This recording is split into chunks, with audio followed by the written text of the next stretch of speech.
The most common thing, we need to talk a little bit about this because people come in sometimes and they have the numbers backwards, but they've heard of it in some way. This 529 plan, right? I mean, Yep. we're good with numbers on these qualified accounts, aren't we? 401k, 403b, all these things.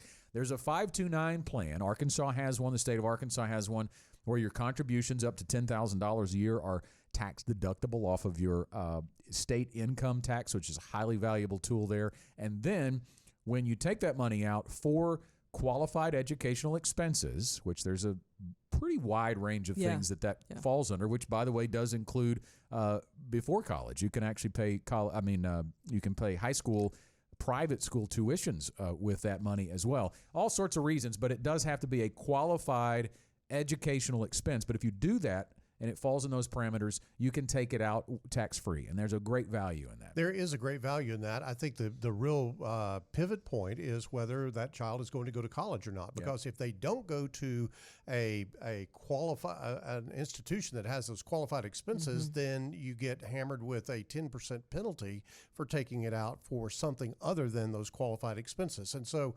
oftentimes early on, I will have our clients to actually save into a joint investment account between the husband and wife and just earmark that for their future. Maybe it's college, maybe it's something else. But yes, you're missing the tax deferral and that type of thing, the tax deduction and all of that.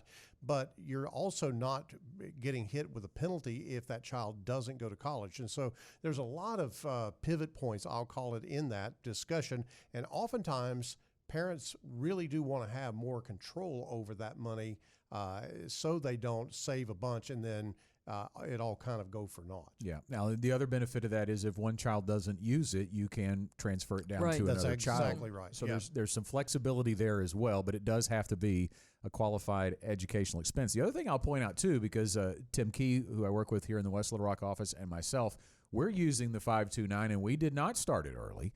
We started it right about the time our kids went to college, but we can still put that money in to get that tax deduction, even if we're going to turn around and pay the tuition bill later in the year. So we're using that as a great advantage to us as well. And we do know clearly, definitively, how much is going to be used for college. Sure. So that helps us determine how much to put in. So even if you're going to cash flow college, my point is you can still use a 529. If the government is going to give you that opportunity, then by all means take it, because it does mean that you're actually paying for at least some of those expenses with pre-tax dollars.